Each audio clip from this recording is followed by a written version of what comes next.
नमस्कार, शुभ प्रभात। सभी दर्शकों का फिर एक बार हार्दिक स्वागत। उम्मीद करता हूँ आपकी दिवाली बहुत अच्छी गई होगी और इस दीपावली के माध्यम से आपने, जैसे दीपावली में नरकासुर का वध किया जाता है, वैसे इस दिवाली में हम सभी भारतीय नागरिकों ने कोविड सुर का वध किया है, कोरोना सुर। और आज का विषय हमारा धर्म ग्रंथ ही जीवन ग्रंथ है।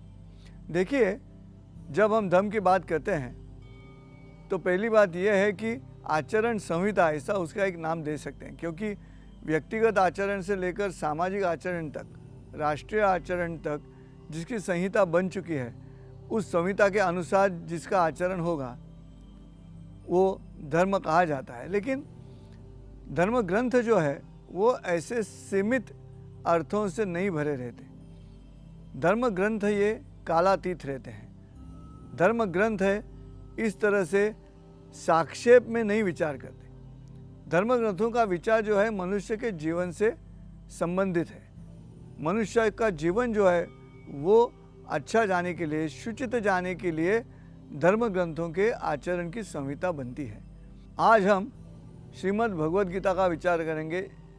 ये धर्म ग्रंथ जीवन ग्रंथ कैसे हैं। पहले तो ये जान लो कि महाभारत में भीष्म पर्व है और उस भीष्म पर्व में भगवद गीता आती है। भगवान श्री कृष्ण जी ने अर्जुन को ये भगवद गीता कही है, और इसलिए कही है क्योंकि अर्जुन जो कह रहा है कि मैं नहीं लड़ना चाहता, उसे लड़ने के लिए प्रवृत्त करने के लिए पूरे विश्व का ज्ञान भगवान श्री कृष्ण ने अर्जुन को दिया हुआ है, और वही भगवद गीता है।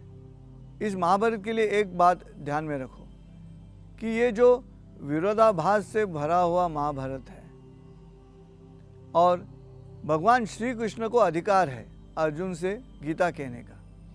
अभी केवल भगवान श्री कृष्ण को ही क्यों अधिकार है, उसके बारे में हम पहले सोचते हैं।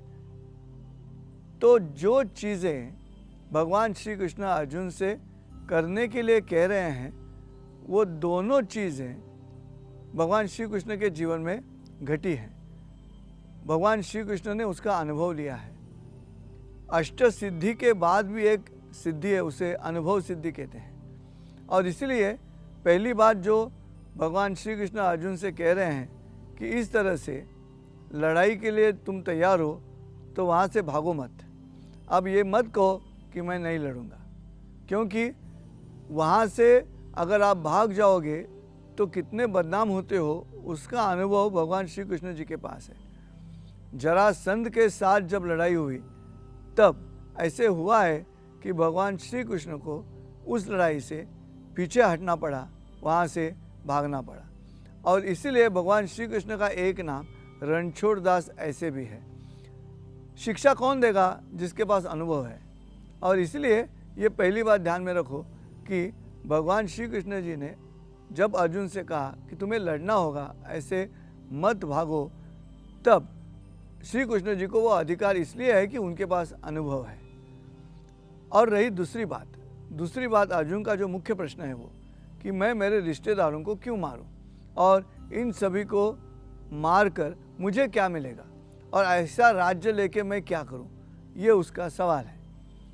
तो भगवान श्री कृष्ण जी ने वो भी काम किया हुआ है। भगवान श्री कृष्ण जी के चरित्र में जब वो छोटे हैं तब उन्होंने अपने सगे मामा का वध किया है, कंस का वध किया है। देखिए, मामा ये व्यक्ति ऐसी होती है कि मैं तो कहता हूँ 2 बार माँ माँ, ऐसे 2 माँ का जो प्यार है वो एक ही व्यक्ति में समा हुआ रहता है, उसे माँ माँ कहते हैं।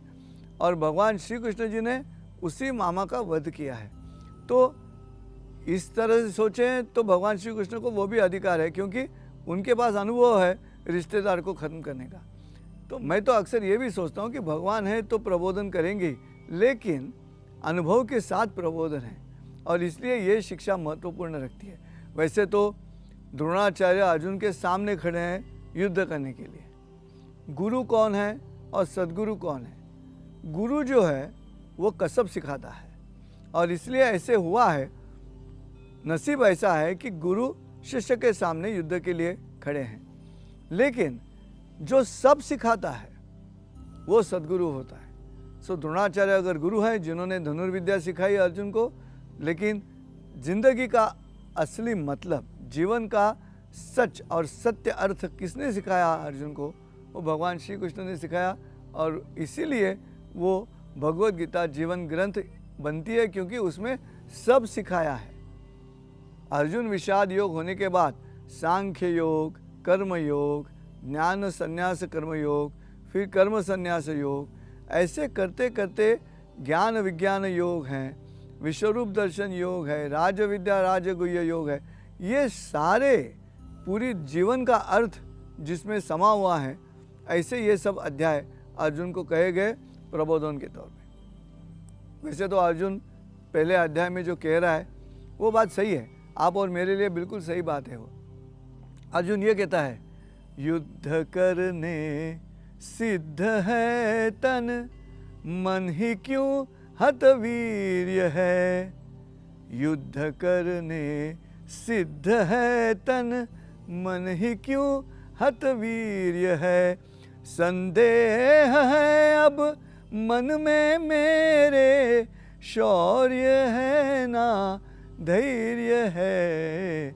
युद्ध करने सिद्ध है तन, क्या व्यथा है? ज्ञानी और स्थित प्रज्ञ दोनों एक ही क्या अर्थ है। जिनसे पढ़ना उनसे लड़ना, ये लड़ाई व्यर्थ है।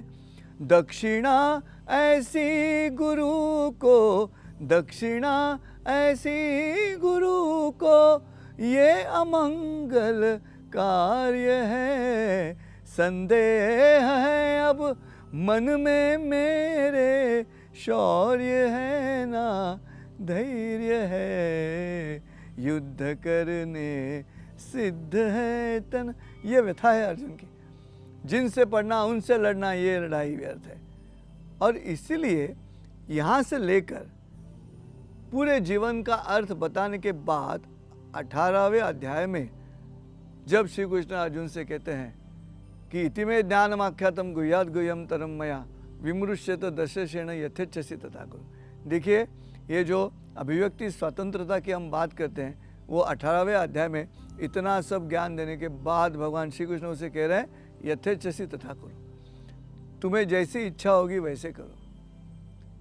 क्या हम इस पहले अध्याय से लेते हैं? धर्म ग्रंथ से क्या सीखना है? द्वापार युग में जो ग्रंथ कहा गया, उसे आज कली युग में हम जब पढ़ते हैं तो आज भी उस ग्रंथ का कुछ तो फायदा होगा। तो फायदा ज़रूर है, मन शांति ये एक बात आ गई, लेकिन दैनंदिन आचरण में भी ये ग्रंथ हमें बहुत कुछ सिखाता है। सबसे पहली बात ये ग्रंथ सिखाता है और वो है दिल खोलकर बात करना। 3 शब्द मैं आपसे कहता हूँ। जब पारमार्थिक तौर पे साधना की जाती है तब लोग मनन करते हैं, मतलब ध्यान लगाते हैं, मेडिटेशन, मनन किया है। बाद में अगर वैसे नहीं मुमकिन हुआ तो किसी गुरु के पास जाके उसके चरणों में बैठ के क्या करते हैं? नमन करते हैं। और तीसरी बात की जाती है, क्या है वो? किसी अपने आदमी के पास जाकर दर्द जो है अपने मन में उसको वमन कर देना, बोल देना। देखिए, ये मन न का मतलब क्या है? मुझे मेरा मन नहीं है, इसलिए उसे मन न कहा गया। लेकिन उसके लिए खुद को साधना करनी पड़ती है, स्वाध्याय करना पड़ता है, तितिक्षा करनी होती है। लेकिन अगर वो नहीं मुमकिन हुआ तो एक दूसरा तरीका है आसान, और वो तरीका है न मन करना। जो आखिरी न है उसको पहले लाओ, और न मन, मन न नहीं हुआ तो न मन कर दो। अगर वो भी नहीं हुआ तो अर्जुन ने जो किया वो करो। क्या करो? बोल दो जो दिल में है वो, मन साफ कर दो, वह मन कर दिया। देखिए, द्वापार युग में जरूर ये हुआ है, लेकिन आज के दैनंदिन आचरण में जब हम किसी भी चीज़ को मन में रोक कर रखते हैं, खुलकर बात नहीं करते, उसका सीधा परिणाम आपके ब्लड पे होता है, जो ब्लड सर्कुलेशन है उस पे होता है। और इसीलिए दिल खोलकर जो मन में व्यथा है वो बोल दो, उसे वमन कहा है। कन्फेस कर दो जो मन में है वो, तभी वही परिणाम होगा जो मन न में होता है या न मन में होता है। तो भगवत गीता से क्या क्या सीखना है उसमें से पहली ये बात है, अर्जुन ने विषाद व्यक्त किया इसलिए उसका विकास हुआ।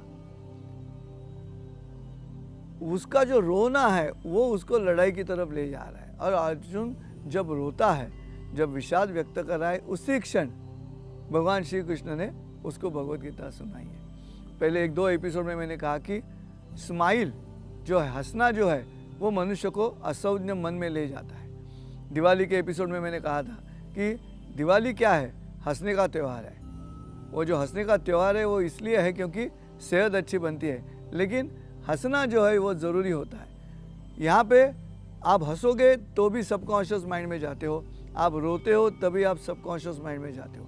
ये 2 ही चीज़ें मनुष्य के जीवन में है जब आप सबकॉन्शियस माइंड यानी कि असंज्ञ मन में जाते हो। और जब प्रशिक्षण दिया जाता है उसी क्षण दिया जाएगा। आप कॉन्शियस हो तो प्रशिक्षण नहीं दिया जा सकता, आप अनकॉन्शियस हो तो सवाल ही नहीं उठा प्रशिक्षण देने का। प्रबोधन करने का मौका तभी मिलता है जब सुनने वाला सबकॉन्शियस माइंड हो, और वो जो सबकॉन्शियस माइंड है वो इन 2 चीज़ों से बनते हैं, हंसना है और रोना है। भगवत गीता में अर्जुन रो रहा है, वही मौका भगवान श्री कृष्ण जी ने लिया है उसमें भगवत गीता कहने का। या तो उनकी मुलाकात तो कई बार हुई है महाभारत में, लेकिन ऐसे कहीं लिखा हुआ नहीं है कि आज अर्जुन आज शाम मेरे महल में आ जाओ, आपसे भगवत गीता कहनी है। ऐसे नहीं हुआ है। क्यों नहीं हुआ? स्थिति, जो ज्ञान ले रहा है उसकी मनस्थिति भी उस पर निर्भर करती है। तो मुझे लगता है ये जो ग्रंथ है ये कम से कम इतना तो ज़रूर सिखाएगा पहले अध्याय से ही कि क्या है जो मन में है वो बोल दो। उतना करोगे तो भी सेहत अच्छी हो जाएगी। अगर मन में कुछ बात आप रोक के रखोगे तो उसका असर अपने ब्लड सर्कुलेशन पे इसलिए होता है कि ब्लड सर्कुलेशन में जितनी भी धाराएं हैं उसमें से कई धाराएं आप पीछे खींच के रखते हैं, और बाद में खींच कर उसके गांठ बनती है, और ये गांठ बाद में तकलीफ देती है। और इसीलिए मैं अक्सर कहता हूँ श्री कृष्ण का जन्म अष्टमी तिथि पर क्यों हुआ है, तो श्री कृष्ण उस तिथि से माध्यम से भी ये बोल रहे हैं कि अपने मन में कुछ गांठ मत रखो। जगत गुरु संत तुकाराम कहते हैं कि अहंकाराची गोठी न लगे अज्ञानापाठी, सज्ञानाच्या कंठी झोंबत असे। ये जो गांठ है ये गांठ ज्ञान के माध्यम से तैयार होती है, अहंकार के माध्यम से तैयार होती है, दुख के माध्यम से भी तैयार होती है। इसलिए उस गांठ को निकालना है। देखिए हमारे जो अंक है 1 से लेकर 9 तक, आप देखिए हर एक अंक में गांठ है। 1 लो, 2 लो, 3, 4, 5, 6, 7 और 9। एक ही अंक ऐसा है वो है 8 जिसमें गांठ नहीं है। तो मैं अक्सर कहता हूँ कि ये जो वमन का क्षण है या न मन का क्षण है या मनन का क्षण है, मन में कुछ आप रोक के रखोगे तो तकलीफ हो जाएगी। और इसलिए वो कहता हूँ ये अष्टमी का जन्म क्यों है, भगवान श्री कृष्ण का जन्म के साथ ही उसने प्रबोधन शुरू किया है कि कुछ गांठ मत रखो अपने मन में। और इसलिए भगवत गीता का ये पहला अध्याय जो है ये जीवन ग्रंथ का एक हिस्सा इसलिए है कि मैं जहाँ तक मेरी साइकोलॉजी है, मेरा मानस शास्त्र है, मैं कैसे जीऊँ, ये अच्छा उदाहरण उस पहले अध्याय में मिलता है। आगे आगे हम जाएंगे तो सांख्य योग है। सांख्य योग का मतलब क्या है, अच्छा या बुरा इन दोनों को लिखो, उसमें से जो अच्छा है वहाँ पे उसका बैलेंस शीट तैयार करो, और वो बैलेंस शीट के मुताबिक निर्णय ले लो, संख्या के मुताबिक निर्णय ले लो। अगर मैं एक कुछ कर्म करना चाहता हूँ, कार्य करना चाहता हूँ, तो उस कार्य का परिणाम, अच्छा परिणाम क्या है और बुरा परिणाम क्या है, उसको लिखो, संख्या में लिखो, और वो संख्या देखो नीचे कौन सी संख्या ज़्यादा है वो कार्य करना है। इसलिए उसको सांख्य कहा गया। संख्या के माध्यम से जो निर्माण होता है वो सांख्य होता है, और जो सांख्य के मार्ग से विचार करता है उसे सांख्यी कहा गया है। देखिए ये भाषा का नियम है। जैसे जनक की पुत्री जानकी हो जाती है, ज का जा इसलिए होता है वो अगली पीढ़ी, अगला जनरेशन निर्देश करता है। वसुदेव का वासुदेव क्यों होता है, व का वा इसलिए होता है अगली जनरेशन वहाँ पे। दशरथ का दाशरथी क्यों होता है, क्योंकि द का दा इसलिए होता है वो अगला जनरेशन है। वैसे ही संख्य के माध्यम से जो निर्माण होता है उसे सांख्य कहा गया है। और इसलिए ये जो संख्या है विचार करके निर्णय लेना है। ऐसे ही कर दिया काम और बाद में पछताओगे, ये बात नहीं चलेगी। तो आचरण में आज जीवन ग्रंथ के तौर पे मैं देखूं तो ये दूसरा अध्याय मुझे ये सिखाएगा कि पहले स्टडी करो, पहले सोचो, अंग्रेजी में उसे फिजिबिलिटी स्टडी कहते हैं, वो करो पहले और फिर कर्म करो या कार्य करो, लेकिन पहले सोचो उसके बारे में, उसका प्लान तैयार करो। ये कंप्यूटर की नीति है, संगणक की नीति है ये। जैसे पहले फ्लो चार्ट तैयार किया जाता है, बाद में प्रोग्राम किया जाता है, उसके पहले सबसे पहले फिजिबिलिटी स्टडी हो जाता है कि क्या ये हम जो कर्म कर रहे हैं बार बार वो संगणक के माध्यम से कर सकते हैं क्या। ये अपने शरीर में संगणक ही है ना, तो मुझे ये सांख्य योग जो है वो बार बार ये सिखाता है। अर्जुन ने जब श्री कृष्ण से कहा कि मेरा रथ दोनों जो सैन्य है वहाँ पे उनके बीच में जाके खड़े करो, क्योंकि मुझे देखना है किनसे लड़ना है। मैं तो आज के ज़माने में मैं मेरे स्टूडेंट्स को कहता हूँ कि चलो आपका कहाँ एग्ज़ाम है, कौन सा सेंटर आया है, तो अगले 2 दिन पहले वो सेंटर पे जाके आओ, कितना समय लगता है जाने के लिए, क्या सुविधा है आने जाने के लिए, ये सब सोचो। बस भगवत गीता का ये छोटा सा हिस्सा समझ जाओगे, जैसे अर्जुन ने कहा उनसे। और ये भगवत गीता को मन में रखते हुए प्राध्यापक डॉक्टर विश्वनाथ कराड़ जी ने जहाँ जिस प्रॉपर्टी में वो गुंबद है, जिस प्रॉपर्टी में विश्व दर्शन देवता का मंदिर है, वहीं पे उसी विश्व दर्शन देवता मंदिर के पास उन्होंने बड़ा रथ है, जिसमें रथ से नीचे उतरा हुआ अर्जुन बैठा है और भगवान श्री कृष्ण उसे भगवत गीता कह रहे हैं। ऐसा बड़ा स्टैचू है वहाँ पे, बहुत अच्छा चित्र है वो। देखिए, जहाँ तक शिक्षा का सवाल है, हमें हमारे मिट्टी में तैयार हुए जो ग्रंथ है उनके माध्यम से जीवन की शिक्षा देनी है। और भारत के इस मिट्टी से आप अभिमान से कह सकते हो कि ऐसे ग्रंथ तैयार हुए हैं जो पहले विश्व में नहीं तैयार हुए। अगर इकोनॉमिक्स का ग्रंथ देखा जाए तो इस भारत में तैयार हुआ है, और वो है कौटिल्य का अर्थशास्त्र। बाद में बिहेवियरल साइंस, आचरण कैसे होना चाहिए, इस पे भी ग्रंथ है जो महाराष्ट्र की मिट्टी में यानी कि भारत की भूमि में निर्माण हुआ, समर्थ रामदास जी का दासबोध है। और तत्व ज्ञान का जो ग्रंथ है वो इसी मिट्टी में तैयार हुआ है। इसलिए यहाँ की जो शिक्षा है वो इस माध्यम से होनी चाहिए, ऐसे विश्वधर्मी डॉक्टर विश्वनाथ कराड़ जी का ख्याल है। और वो सही है, ये सिद्धांत है। Soul and soil they should travel together. क्या फ़र्क है दोनों में? आई एंड यू का फ़र्क है। सॉइल में आई है और सोल में यू है, मतलब दुनिया है। बस इस मिट्टी में जो शिक्षा, इस मिट्टी में जो तत्व, इस मिट्टी में जो सिद्धांत तैयार हुए, उससे जो ग्रंथ बना है वही जीवन ग्रंथ हो सकता है। और इसलिए आज भगवत गीता की तरफ जब हम देखते हैं तो हमें ये सोचना है, कर्मयोग का 3 अध्याय में क्या है वो अध्याय?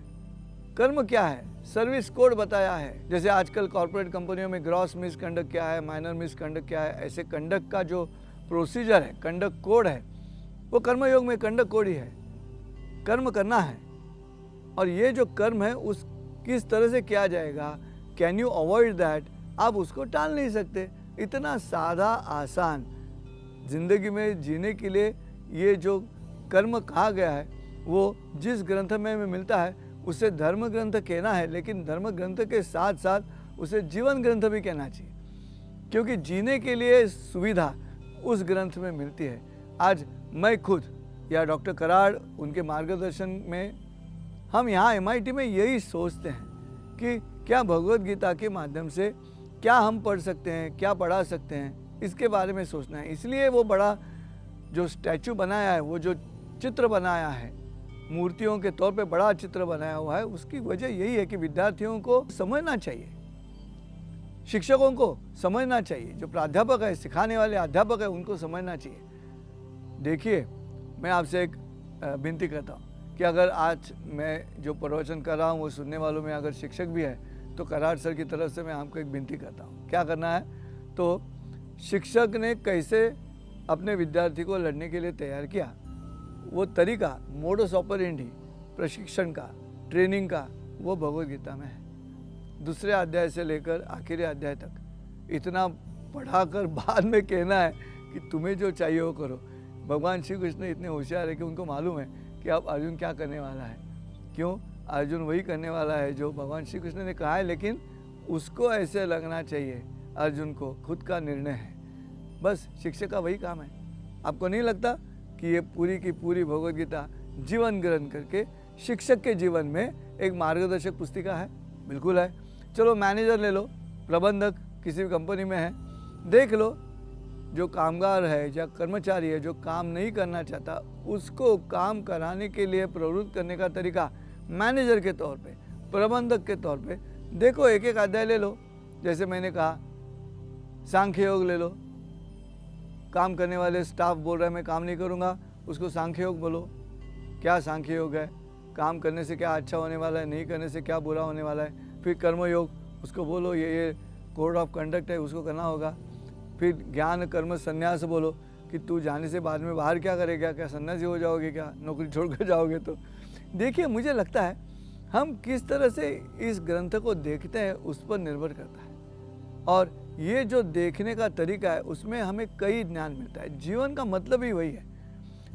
समाज में जितने भी लोग हैं उनके हर एक के व्यवसाय के लिए क्या है व्यवसाय, जो दृढ़ निश्चय, निश्चयात्मक बुद्धि से काम किया जाता है, उसे व्यवसाय कहा जाता है। भगवान श्री कृष्ण अर्जुन को यही कहते हैं भगवद गीता में। अभी हम व्यवसाय का जो अर्थ आज ले रहे हैं वो प्रोफेशन करके लेते हैं कि जिससे हमें पैसा मिलता है, वो अर्थ नहीं है। भगवद गीता में वो श्लोक है, भोग ऐश्वर्य प्रसक्ता नाम तया परहत चेतसा व्यवसायत्मिका बुद्धि समाधो न विधीयते। क्या कहते हैं, व्यवसायत्मिका बुद्धि मतलब निश्चयात्मक बुद्धि है, दूसरी बुद्धि है बहुशाखा बुद्धि है। ये आज के जीवन में हमें मार्गदर्शन करता है। मुझे ऐसे लगता है कि ये जो धर्म ग्रंथ है, ये धर्म ग्रंथ हमें अगर ठीक तरह से आज के जीवन में हम उसको देखें तो आज के जीवन में भी हमें वो प्रबोधन करते हैं और ज्ञान देते हैं। और इसलिए विश्वधर्मी डॉक्टर विश्वनाथ करार जी का कहना है बार बार, और उन्होंने वैसे किताब भी लिखी है, धर्म ग्रंथ हेज जीवन ग्रंथ। देखिए ऐसी किताब है उन्होंने लिखी हुई। क्यों, आज के दिन में अगर हम इस धर्म ग्रंथों में जो जो सिद्धांत हैं वो सिद्धांत अगर हम लेते हैं तो उनका आज के जीवन में क्या आचरण में इस्तेमाल कर सकते हैं, कैसे विनियोग कर सकते हैं, इस पर विचार कर सकते हैं। और इसलिए मुझे ये भगवान श्री कृष्ण का जो भगवद गीता कहना है वो देखिए, वो मदर टेप है। भगवान श्री कृष्ण जब अर्जुन से बात कह रहा है, यही भगवद गीता संजय जो दूत है महाभारत में, वो अपनी दिव्य दृष्टि से धृतराष्ट्र को कहता है। भगवद गीता वही है जो गीता भगवान श्री कृष्ण लड़ाई के मैदान में अर्जुन से कह रहे हैं, वही भगवद गीता वहाँ पे संजय अपने दिव्य दृष्टि से धृतराष्ट्र यानी जो राजा है उनको कह रहा है। लेकिन परिणाम में फ़र्क है, अर्जुन पे जो परिणाम होता है वो परिणाम धृतराष्ट्र पे नहीं होता। तकनीकी शब्द में उसे जनरेशन लॉस कहा जाता है कि जब दूसरी एडिशन आ गई तो थोड़ा लॉस हो गया। लेकिन ये भगवद गीता ऐसा ग्रंथ है, अगर आप आज के दिन में आपके जीवन में जीने के लिए क्या आचरण होना चाहिए, इस चश्मे से अगर आप भगवद गीता में देखोगे तो आपको वहाँ मार्ग दिखाई देते हैं, हर रोज़ दिखाई देते हैं, सब तरीके दिखाई देते हैं। और महर्षि व्यास जी जिन्होंने महाभारत कहा है और गणेश जी ने लिख के लिया है, वो तो वैसा ही है।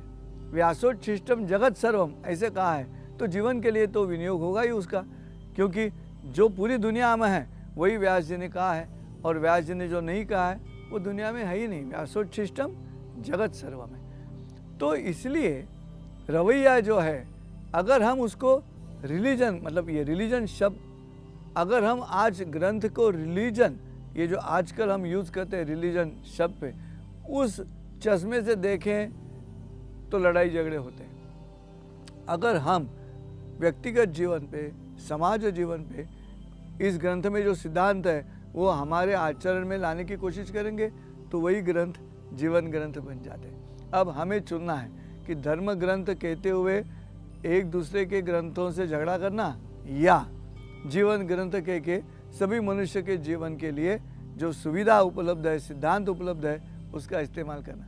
ये अपना चॉइस है। और इसलिए मेरा कहना यह है कि ये जीवन ग्रंथ है, और भगवद गीता जैसा जीवन ग्रंथ है। आप पूरे 18 अध्याय ले लो। मैं बार बार सभी से विनती करता हूँ, इसलिए वो भी ख्याल मन में आता है कि क्या पहले स्टैंडर्ड से हम भगवद गीता सिखा सकते हैं। आज कई देश है जो इस राष्ट्र में नहीं हो रहा है, लेकिन बाकी राष्ट्रों को पता चला है कि भगवद गीता में कितना दम है, और आज कई देश है जो भगवद गीता सिखाते हैं। उनकी मातृभाषा संस्कृत नहीं है या हिंदुस्तानी नहीं है, लेकिन फिर भी वहाँ पे अंग्रेजी होने के बावजूद भी वो वहाँ पे भगवद गीता इसलिए सिखाते हैं कि ये जीवन ग्रंथ है, वो सबके लिए है, ये किसी एक ही संप्रदाय के लिए है ऐसा नहीं हो सकता। कोई भी धर्म ग्रंथ ऐसा नहीं हो सकता, क्योंकि वो मनुष्य के दैनंदिन आचरण को सुविधाजनक और शुचित करने के लिए निर्माण हुआ है, और इसलिए उसको आर्ष कहा जाता है। आर्ष यानी जैसे निर्माण हुआ वैसे ही अभिजात है, उसमें सब है, और वो हम भगवद गीता में देखते हैं। और इसी तरह से हमें ग्रंथ की तरफ देखना है। आज शायद ऐसे हो सकता है कि मुझे और एक एपिसोड आपके सामने प्रस्तुत करना पड़े, भगवद गीता धर्म ग्रंथ है या जीवन ग्रंथ है। धर्म ग्रंथ तो है ही, धर्म का आचरण जो करना है वो उस गीता में हमें मिलता है, लेकिन फिर भी जीवन के लिए क्या हमें चाहिए वो उस ग्रंथ में मिलता है। और ग्रंथ तो सबसे बड़े दोस्त होते हैं। ये दोस्त ऐसे हैं, ग्रंथ मित्र होते हैं। ये ऐसे मित्र होते हैं जो आप पढ़ रहे हो तो आपके साथ विवाद नहीं करते, उन किताबों का आपके साथ विसंवाद नहीं हो सकता, वो आपकी भलाई चाहते हैं। हमें ढूंढना है भलाई कहाँ पे है। ये भगवद गीता जैसे ग्रंथ है, ये टीवी टावर जैसे है, ये रेडियो का जो टावर होता है वैसे है। वो बार बार वो अच्छा ही प्रसारित करते रहते हैं, ब्रॉडकास्ट करते रहते हैं। देखिए, हमें हमारा टीवी और रेडियो ट्यून करना है उस टावर के साथ में। अगर भगवद गीता नाम का टावर है ज्ञान का, तो हमें हमारे मन में जो रेडियो है या टेलीविज़न है उसको ट्यून करना है। अगर आप ट्यून करोगे तो बिल्कुल वो स्टेशन लग जाएगा और आपका काम हो जाएगा। लेकिन ग्रंथ तो खुद ये नहीं कह सकते, हम इस तरफ है, रस ग्रहण करने वाले कौन है? हम हैं। तो हमें ये सोचना पड़ेगा। देखिए, ये बात तो मैं कह रहा हूँ कि ये जीवन ग्रंथ है, तो जीवन ग्रंथ है ही। आप सबसे विनती है कि एक बार इस दृष्टि से देखें। दिव्य दृष्टि यही हो सकती है, और ये दिव्य दृष्टि आप समझ लो। आज के जीवन में कलियुग में दिव्य दृष्टि क्या है? द्वापर युग में दिव्य दृष्टि रही संजय को मिली, जिन्होंने अपनी जगह बैठकर, महल में बैठकर जो लड़ाई हो रही थी उसका वर्णन धृतराष्ट्र के पास किया।